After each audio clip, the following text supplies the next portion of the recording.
Well, hello, good afternoon, everyone, and welcome. My name is Felicity Barr. I'm a broadcast journalist and a television presenter, and I'm really thrilled to be here hosting this session. It's a fireside talk, that's what they declare it to be, with ITV News presenter Mary Nightingale, not least because actually we did used to work together far back in the early noughties, so it's a good chance for us to have a bit of a catch-up as well. We're going to be talking to Mary about well, she's just actually corrected me, it's her 35-year career in broadcasting, some of the big stories that she's been covering, also the changes, and good changes, some of them that we've seen in television newsrooms in that time, and also the future of TV news. Mary, of course, is recovering a little bit from everything that she had to do at the weekend for the coronation. I thought I'd start with that, Mary, really. It's a massive moment. It's a moment that all newscasters prep for over the years. How did it actually feel to be a part of it? Well, it was very exciting to be part. It's wonderful to be part of any of these big set-piece broadcasts, and an enormous amount of preparation goes into them. I mean, certainly we rehearsed for the death of Her Majesty the Queen ever since I joined ITN.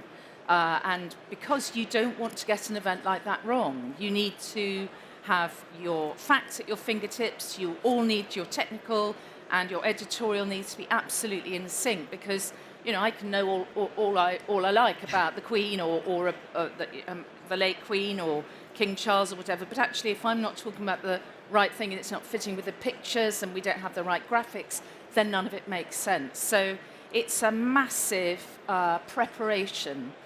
And the coronation we knew because we were given very, very fulsome instructions and plans. We knew who would stand where and when and all of that.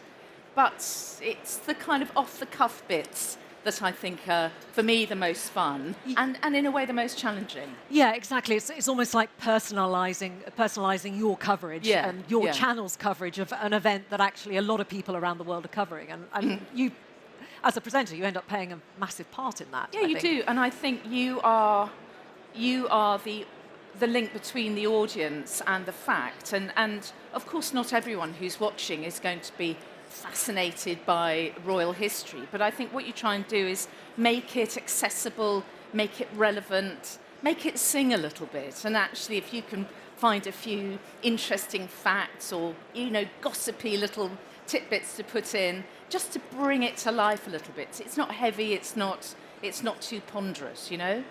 So you corrected me, as I say, 35-year career in broadcasting. You've obviously been at the heart of some of the biggest stories. When you look back, and I'm going to ask you to do it, look back and try to pick on some of the most momentous that meant something to you. Are you able to tell us that? Well, I would say my breakthrough moment. So I started in Japanese television. I started on TV Tokyo doing economic business news. And that was how I got into television, quite by accident, actually. But I worked in the city previously, and so that was my speciality, and that was my entree, if you like. And I did all sorts of really interesting stories when I was at London Tonight, which was from 1993, so that's 30 years ago, having done 5 years not on British screens at all. But it was when I came to ITN, I think, that the really fascinating big stories came my way, and my breakthrough was the death of the Queen Mother. And you and I were both on duty that day. You were doing the sports news. I was a kind of weekend stand-in presenter who I wasn't one of the main presenters at all. I was freelance at that point. But I had done my homework because my editor said to me, the Queen Mother is not well, we understand. She's almost 102. You need to be ready. If this happens on your watch, don't mess it up, or words to that effect. And he also gave me some really good advice, I think, which was an editorial kind of stance to take on it. So he said to me, it's not the same as Princess Diana's death. It's not a tragedy. It hasn't come out of the blue. She's almost 102. There is no constitutional implication. It's not the death of a monarch. But a lot of people will be very sad. And so he said, that's how you pitch your tone. And it's all about pitching the tone, as you know. So that I didn't mess up, and they were very happy with me. And then I kind of got the main gig from that point. And 9/11 was astonishing.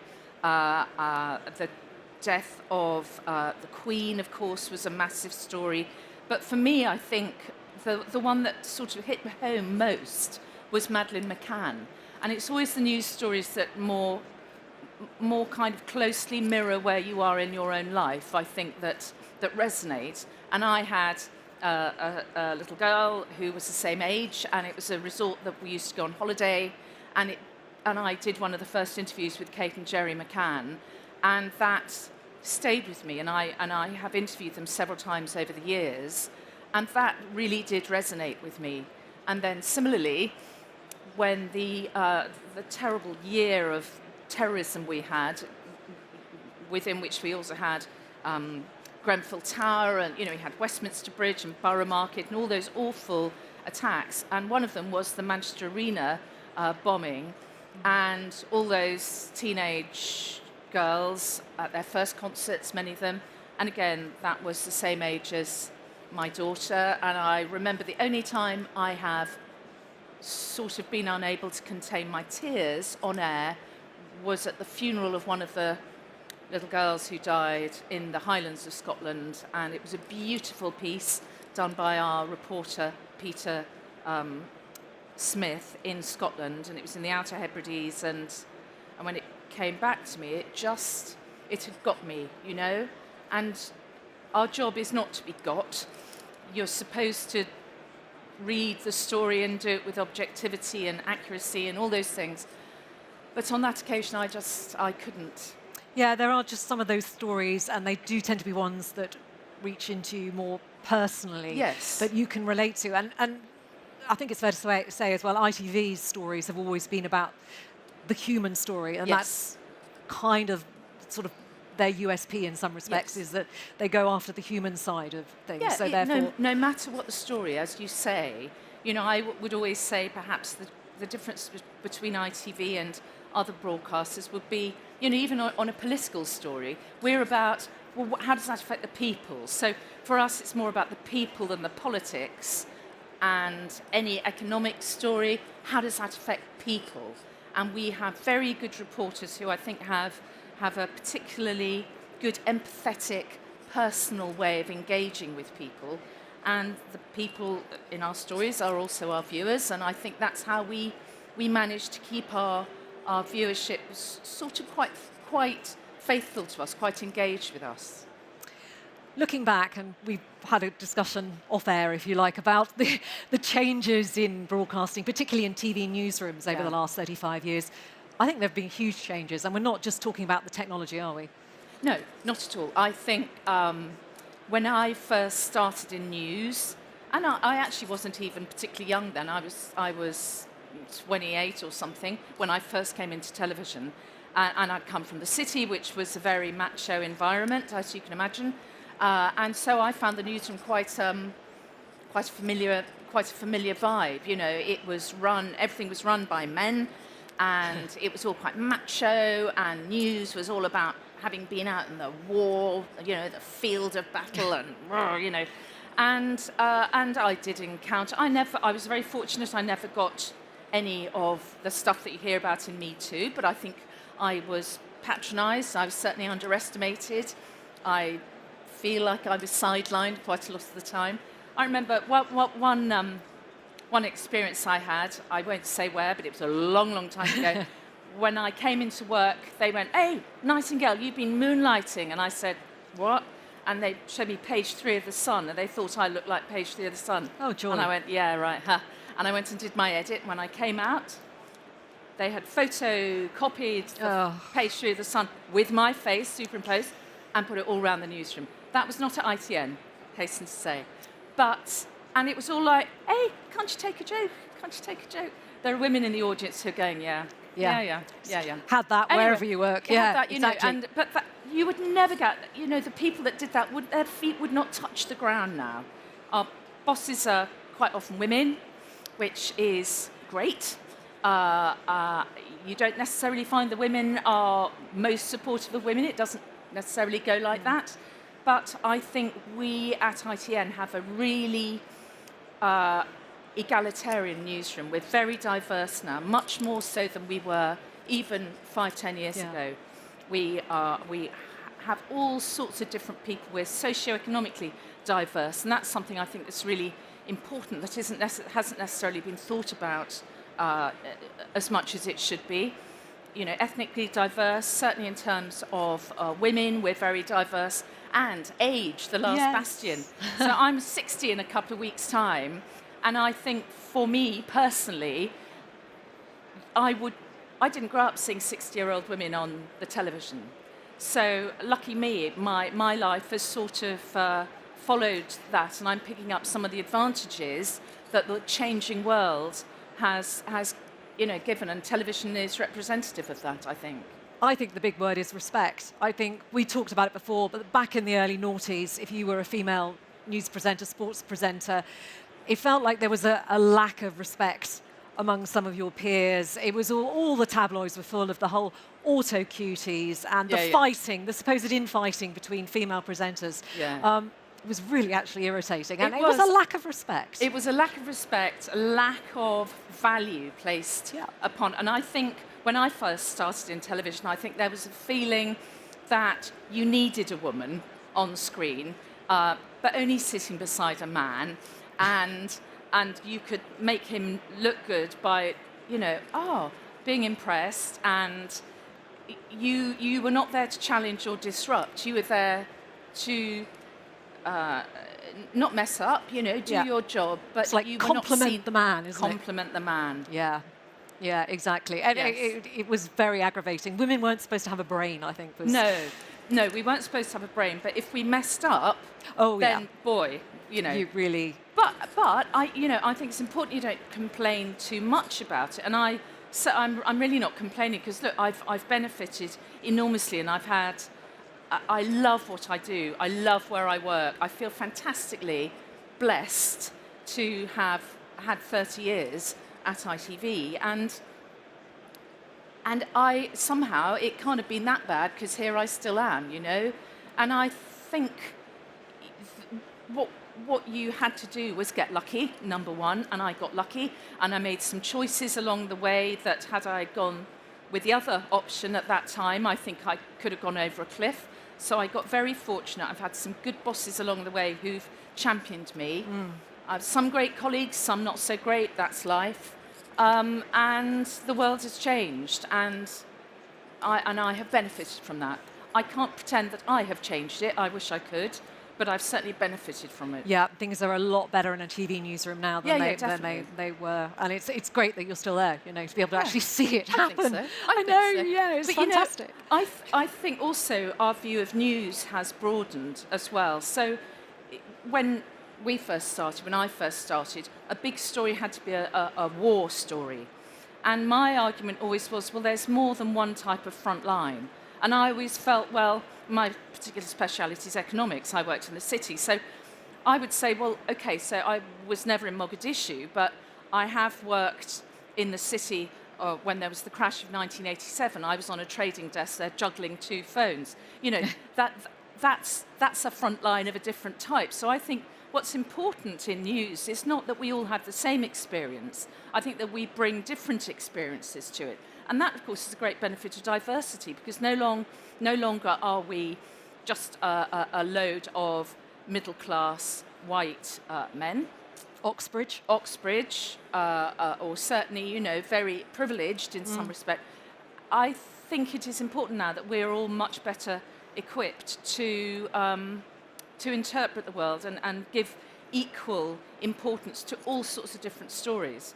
There is more than one kind of front line, and I think the economy is massive. Particularly right now. I mean, there's been a lot of talk, we all know, about the apparent demise of traditional TV news broadcasts, the appointment to view, where everybody tunes in at a particular point in the evening, and that the audiences are dwindling. Yet, interestingly, of course, ITV News have gone the other way, and last year decided to extend the evening news to an hour, which is quite something for the network to do. Yes, it was. I mean, it was it was a fantastic vote of confidence, really, in the programme. So we're now from 6:30 to 7:30, which is prime time.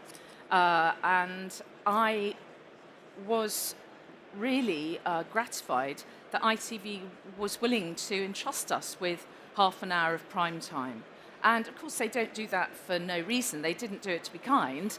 They did it because they felt that there is a real audience out there. And actually, I think what's interesting is 10 years ago, we were all told, oh, it's the end of television news and it's all about Vice and online sources and this and that and the other.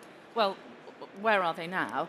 And secondly, I think because of the way the world has worked out, and I'm thinking about Brexit and the Trump years and the whole kind of post-truth and people trying to work out what's real and what's not, actually I think viewers have returned in quite considerable numbers to a trusted source of news and someone they trust who is telling them the news. Because one thing we're not short of is news. We can all scroll through our phones, but it's very difficult, I think, unless we all think that we are objective. Of course, none of us are really, and we're all in our own kind of little echo chambers to a greater or lesser degree. But I think what people wanted was some help in actually interpreting this deluge that's coming at them.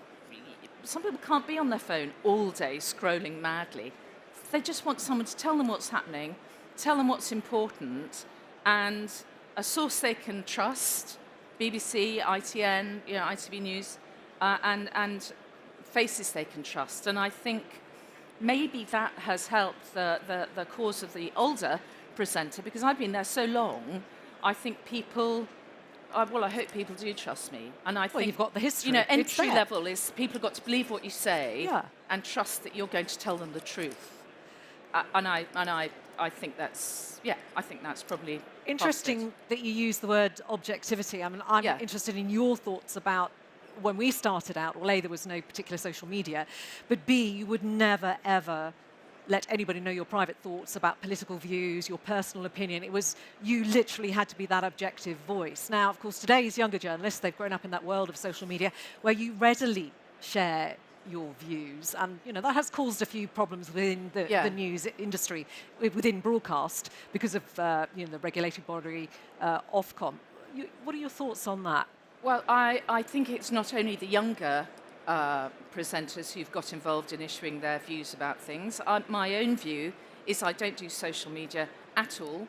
I used to promote the programme on Twitter. I don't do that now. I don't look at it. No point. Mostly people are nice to me.